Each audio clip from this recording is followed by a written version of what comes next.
Tron Legacy. How beautiful you still are. I've called this my favorite guilty pleasure movie for a long time, but I really need to stop saying that because I do not feel a shred of guilt for loving it as much as I do. Tron. Tron. Bum bum bum bum bum. Tron. Where do I even begin?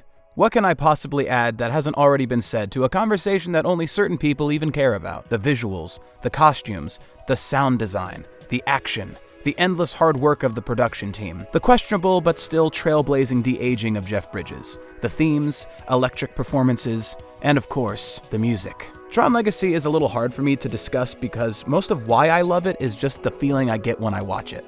Like, how do you describe the sun to someone who's never seen it before? How do you describe an emotion?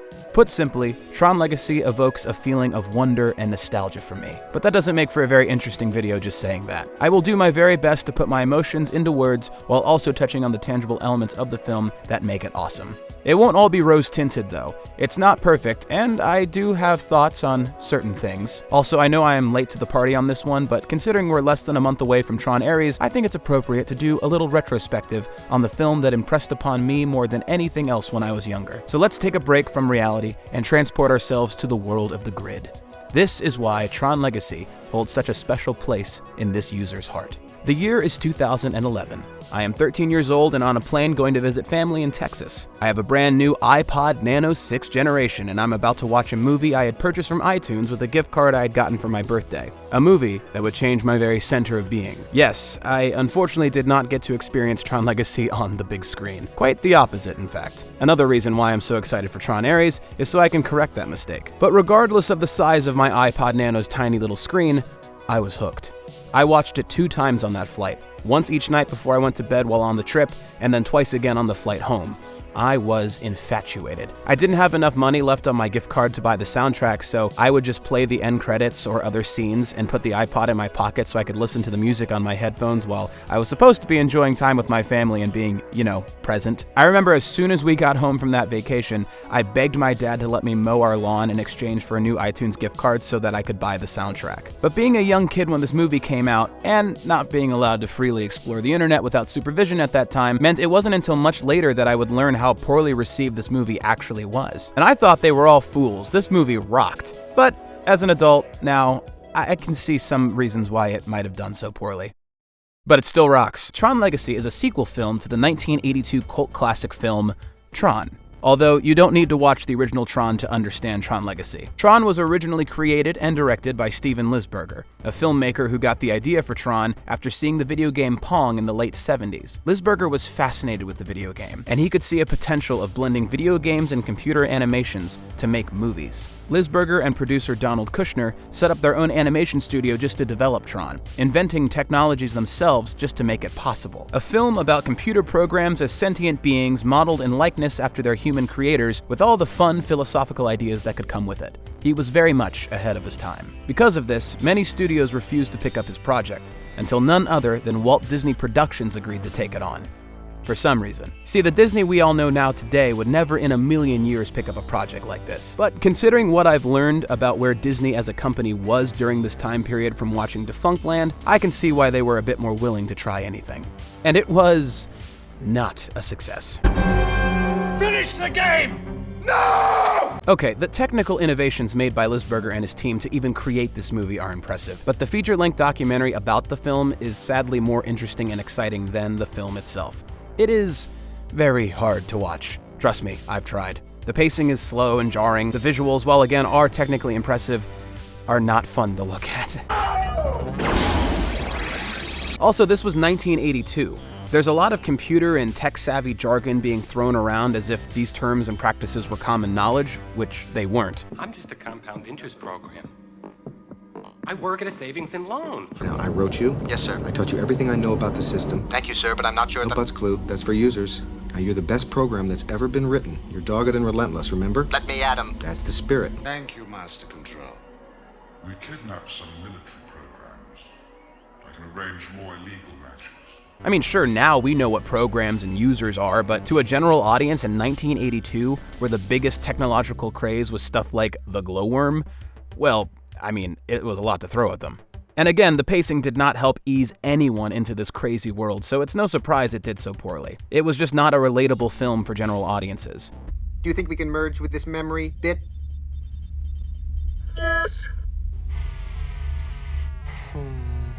However, it did eventually garner a cult classic status, and talks of creating a sequel began in 2005, much to the surprise of everyone, including Disney themselves. This time around, however, evolution was on Tron's side. New technological advancements in filmmaking, primarily from James Cameron, George Lucas, and even Pixar to name a few, on top of the rise of personal computers integrating into everyday life, meant that the conditions were finally right for the true scope and vision of Tron to be realized and experienced, even if on a tiny iPod Nano screen. This is going to be quite a ride. Tron Legacy from the beginning was treated with an amount of love and care that so many big movies these days could really benefit from. It was made during that special time where movies like this were wacky and zany, but they had a lot of personality. Joseph Kosinski would make his theatrical directorial debut, having only ever directed commercials beforehand. Kosinski was primarily an architect, and his experience in said field would aid in making the look of the grid more consistent and unique in this new project. He's got an incredible eye, he's got an incredible design sense, and I've never ever worked with a director that spent as much time and as much focus on the production design of the film as much as Joe has. It's definitely rooted in the look of the first film. You know, the DNA of the original Tron is inherent, I think, in our film. You know, the idea is that the server was cut off from the real world in the 1980s. To me, the most impressive element of this production is the costumes. Much like how Lisberger and his team had to invent new technologies to produce the imagery in Tron, this costume department had to create their own methods to make the bodysuits look like they were grafted onto the actor's skin without any visible seams or stitching showing. We don't need buttons, we don't need zippers, we don't need any kind of enclosures. So how do we put stuff together? How does somebody get dressed? And we had to come up with a way to sew fabric together so that it didn't look like it was stitched together. All the while also housing a complex system of electronics to make the suits light up in that beautiful neon blue. Yes, these are real costumes. It makes me think about the Star Wars prequels and how Lucas made every single clone trooper CGI. Meanwhile, these guys are just so underappreciated for the amount of work and time and stress they went under to make these suits work as practical costumes. And same goes for the amount of practical sets that Kosinski insisted upon having to blend as much realism into the digital space of the grid. My big goal was to really make it feel real. I wanted it to feel like we took motion picture cameras into the world of Tron and shot it. So I wanted to build as many sets as possible. I wanted the materials to be real materials, glass, concrete, steel. So it had this kind of visceral quality to it. Although not every aspect of this movie's impressive effects work has aged so well. See what I did there? Okay, let's talk about Clue. No, this technically wasn't the first time digital de-aging was attempted. And honestly, in a movie like Tron, I feel like they actually had the best chance to get away with it. Since Clue is a digital copy of Kevin Flynn, you could try to look past the uncanny valley as an intentional design choice for the program since they're inside a computer world, but considering none of the other programs look like this, and Kosinski really wanted this movie to be as realistic looking as possible for our perception of a world inside a computer server, well, it takes me out of the movie a little bit. Especially since they showed a digitally de-aged Flynn in the opening scene, which takes place in the late 1980s. Like, oh, why didn't you just save it for the scenes inside the grid? You could have gotten away with it. I know this seems like a nitpick, but again, when we consider how much effort and work went into every single practical and digital effect in this film, this one just feels like it could have used a bit more time in the oven. And it's not even that the effect itself is a product of its time either, because 5 years before Tron Legacy, Disney had shown us Davy Jones in the Pirates movies. To this day, Davy Jones is used as the primary example of how CGI used to be good when given the proper time and budget. So I'm not sure if Clue is a result of lack of budget or time, or both, but it has to be one of the two, right? Because I can't believe that the same team that put so much work into every minute detail of every frame would just half-ass this. And yeah, a human face is harder to duplicate digitally than a pirate squid captain. But I don't know, you could have used a lookalike actor. Yes, if it wasn't for the attempt they made with Clue, we wouldn't have some of the effects we've seen in Marvel, Star Wars, or some other properties now. And there have been some that are actually really impressive, or at least have been reworked. But I don't understand why we need to de-age or even resurrect actors for projects. I would greatly prefer if a qualified actor who looks similar got a job and proper credit for their work. Because I didn't even know that the body of Clue is actually an entirely different actor until I started doing research for this video. John Reardon was the physical body of Clue, and they just stuck a de-aged Jeff Bridges head on him. And it doesn't break the movie for me at all, and this is literally the only effect in the entire film that I have an issue with. Plus, I'm sure someone out there knows more in detail why it looks like this and why I'm dumb for even bringing it up, so I look forward to hearing from you. Everything else in this movie is visually stunning, and when compared to the original Tron, it's not even a contest. I love how the light ribbons on the light cycles have an almost liquid texture to them. The way a program shatters when they're derezzed. Everything in the geography is utilized in some way, whether it be for an action scene or simply adding texture to the background. Almost every frame could be used as a wallpaper. The lighting design on every set is just, it's so captivating. Even the shots in the real world have their own identity to them. It's kind of minimalistic and a bit darker shading in the real world, and then once we jump into the grid, everything's now colorful and bright, kind of like The Wizard of Oz. But obviously, this isn't just a movie about visuals, so let's talk a little bit about the story. Tron Legacy takes place 20 years after the events of Tron, roughly. We start with a flashback in the 1980s where Kevin Flynn vanishes from the world and his son Sam is left an orphan. We get this exposition dump with these TVs in a black void, kind of catching anyone who may not have seen the original up to speed on a few things that are going to be important later. Also, I'm not sure if these TVs in the black void are supposed to visually represent the grid, but it's very out of the ordinary and different. I like it. We skip ahead to present day and we find Sam as an apathetic, rebellious young man in a very Disney Channel cool guy way. He disagrees with how his father's company, Encom, is being run ever since his father's disappearance, and he likes to pull sick pranks on them.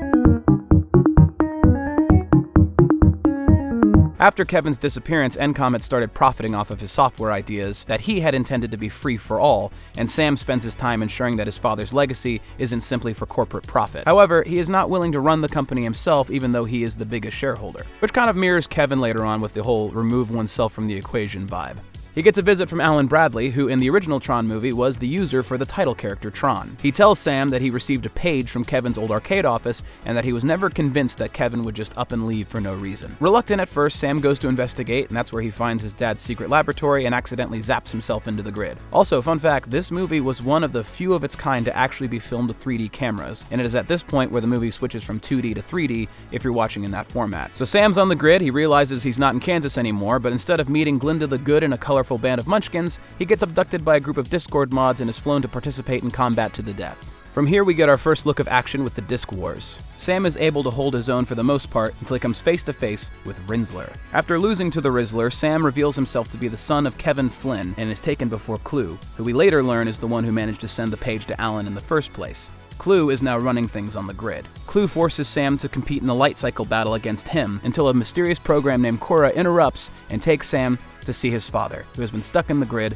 all this time. Reunited, Sam finally gets to ask his father why he never came home. We learn from Kevin that Clue had betrayed Flynn and Tron in an attempt to carry out his primary objective of creating a perfect system as he saw it. Clue had started to believe that Flynn didn't represent the idea of perfection that he was programmed to achieve. So apparently during their Minecraft build, Flynn discovered a new race of beings called ISOs that weren't created by him. They simply just came into being. Flynn was going to present them to the real world as an answer to every single religious, medical, scientific, and philosophical question ever had, and Clue wasn't happy about it because he thought that they disrupted the order of things and figured they'd be better off for his villager farm. A classic story of an AI that was designed for peace and realizes that peace can only be achieved if everyone is killed. It is at this point you may start to realize this movie is trying to say a lot of things. You see, this movie has a lot of themes and philosophical ideas being thrown around, and most of them are not given proper time to develop.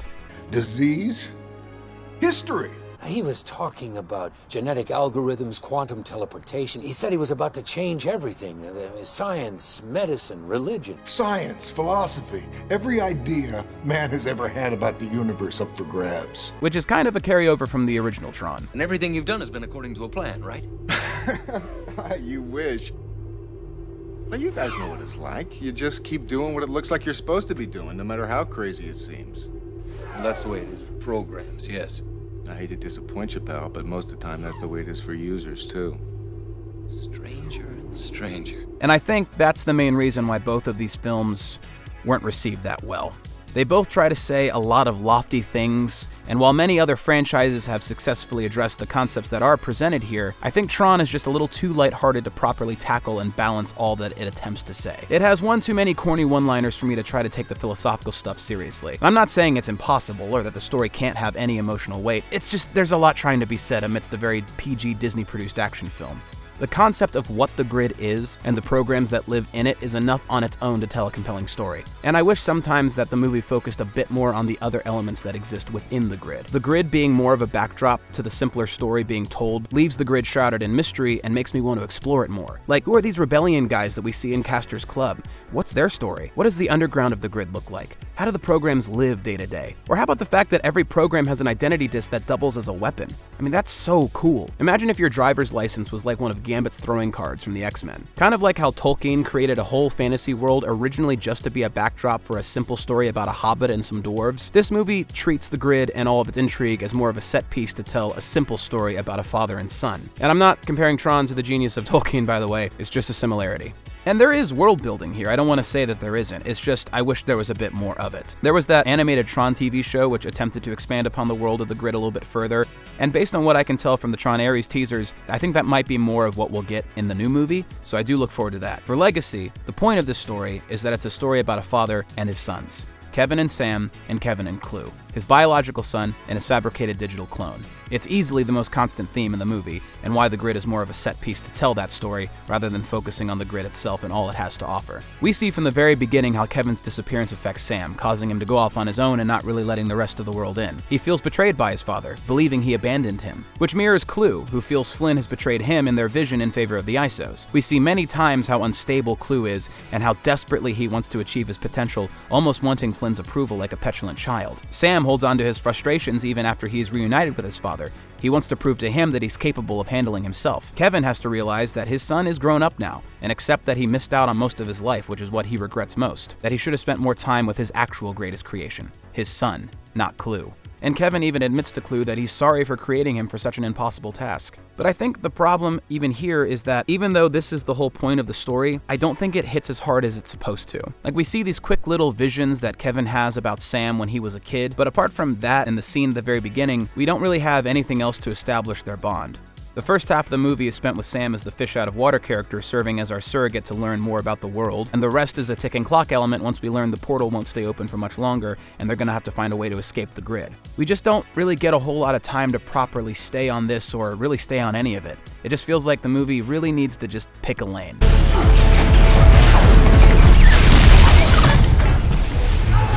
Otherwise, the story is quite simple. Sam finds his dad, they hit a snag when Cora gets her arm chopped off, we find out she's the last ISO and that Clue has been rectifying programs to be a mindless army to invade the real world. They have a showdown where Jeff Bridges fights Jeff Bridges on a bridge, and then Flynn reintegrates with Clue, sacrificing himself to allow Sam and Cora to escape. Pretty straightforward. The emotional moments do have something to them, but there's always something larger happening, so they don't get too long to breathe. Also, there's this subplot where we learn that Tron has been the Rizzler this whole time. Clue had turned him to the dark side after Flynn thought he was killed, and he also sacrifices himself to save them, and then that's just the end of him. His sudden switch back to being good comes literally out of nowhere, and I think this element might have been tacked on at the last second, like it was a situation of, oh yeah, this movie's called Tron, we forgot to include Tron in some way. But this movie really does have something there. It's trying to be a lot of things, but at least it tries. It's such a fun idea and concept, and that's what really sells it for me. I like it because it's a thrilling action-adventure movie with cool and unique sci-fi elements, and you know what? I like the father and son story. It's well-paced, visually stunning, and has some pretty good and energetic performances, especially from Michael Sheen. I mean, he's just such a joy to watch. Libations for everybody! I also love Clue's little henchman guy. He has some really funny quirks. I don't know why, he always just makes me laugh.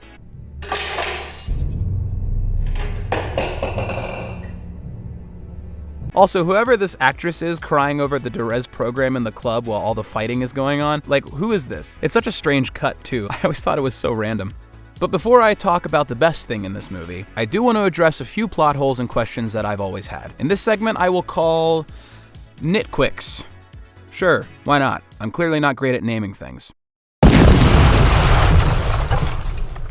So Flynn's disk has the capacity to integrate a program into the real world. But does the portal have to be open for it to work? Because Flynn says that the portal closed on him and that's why he couldn't go home to Sam. But Clue is able to send a page out into the real world while the portal's closed, so the outside world is accessible in some form. Is Kevin's disk the only disk with the ability to integrate a program and send a user home? Can any user's disk work? At the end, they have to use Kevin's disk to escape since Kevin swapped his disk with Cora's. But could Sam's have worked? And Cora integrates into the real world at the end because Kevin's disk has the power to do so, but her disk was left behind. How was she able to physically manifest without it? Doesn't it house everything that makes her who she is? She's never had a human form before. Wouldn't she turn into a copy of Flynn since it's his disk? Or is it because she's an ISO it doesn't matter? Or did Kevin data transfer her disk's information onto his before they switched? Well, I guess not, because when Clue turns her disk on, it shows her data. How did she turn into a human if her data is left on the disk, which gets destroyed along with everything else? Also, the whole Clue paging Alan Bradley thing. Clue sent the page to Alan in an attempt to, I guess, lure him or someone into Flynn's office to open the portal for him so that he could get out with his army. But Clue needs Flynn's disk to even get out at all, so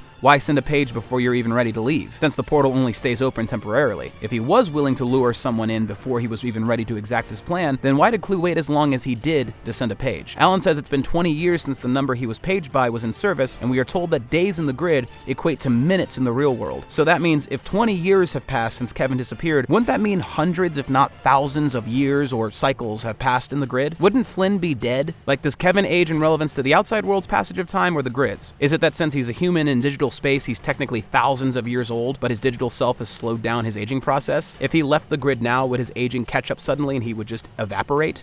Also, how did Clue send that page to Alan in the first place? If he figured out how to do that, then that means it is capable somehow to communicate with the outside world even if the portal's closed. Why didn't Kevin know that was possible? Or if he did, why didn't he send a message for help at some point? But was it a numeric pager or an alphanumeric pager? Alphanumeric pagers were capable of sending text messages and were introduced in the mid-1980s, which means Alan could very well have had one since Flynn disappeared in 1989, according to the beginning of the movie. So if it was alphanumeric, did Clue send a message with text on it? What did it say? Did Clue know who he was sending it to? Did he expect Alan to be the one to get zapped into the grid, or someone completely random? Kevin tells Sam that Sam being the one to show up gave Clue more than he could have dreamed, so I guess Clue didn't expect it to be Sam. But Clue's plan seems to hinge on Sam, since he doesn't seem surprised at all when Cora picks him up from the light cycle battle, and Kevin says this is precisely what Clue wants. Everything Clue accomplishes in the movie specifically involves Kevin and Sam's emotional responses to one another. So what was his plan going to be if Sam wasn't the one who showed up? Also, neither Clue or Flynn even know a user shows up in the first place. It isn't until Sam has to say his name to Clue that Clue knows who and what he is. And Kevin isn't even aware his son's on the grid until Cora physically brings Sam to him.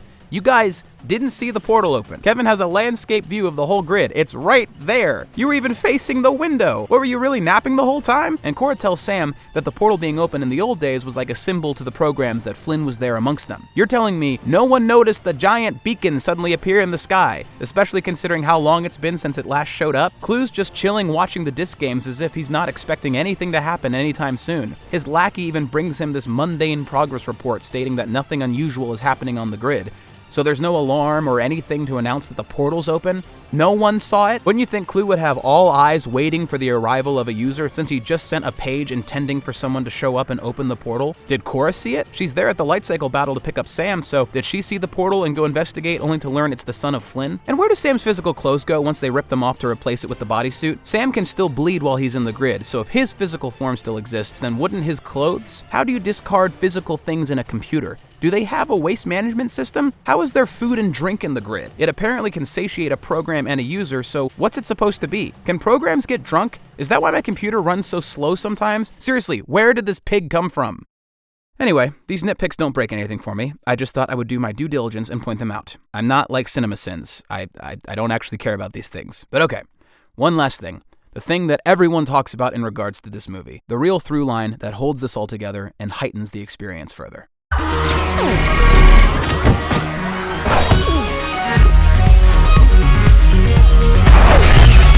The music, Daft Punk's magnum opus. This score is perfect. No notes. It captures the perfect tone for this gothic cyber world.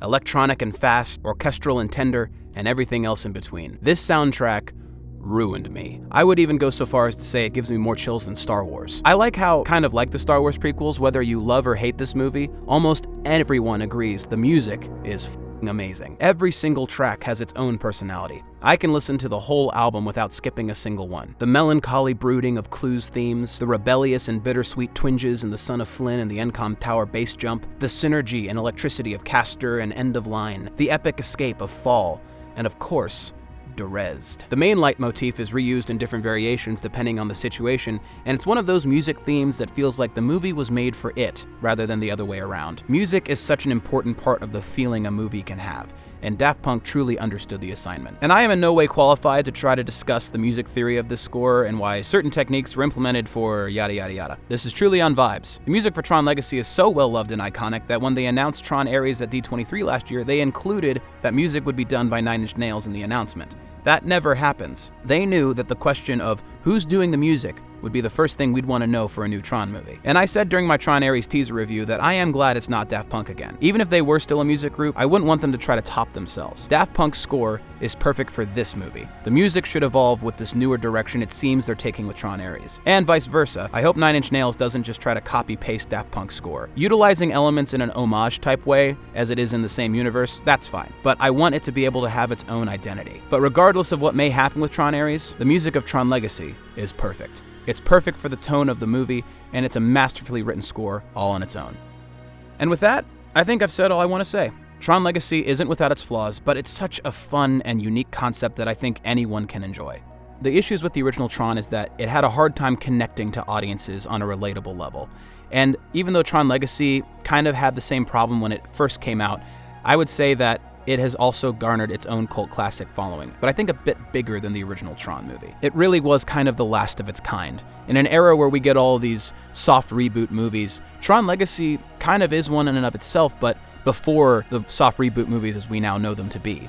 It still has its own identity. It takes itself a bit more seriously, and I like that it does. It may try to say a lot of things, but I appreciate that it tries. It's fun, visually spectacular, electrifying, semi-thought-provoking, though yes, maybe at times it's more of a don't think about it too hard situation. Much like how Liz Berger was fascinated and inspired by Pong, Tron Legacy has left a very specific impression on me. It's not perfect, but it is perfect for me.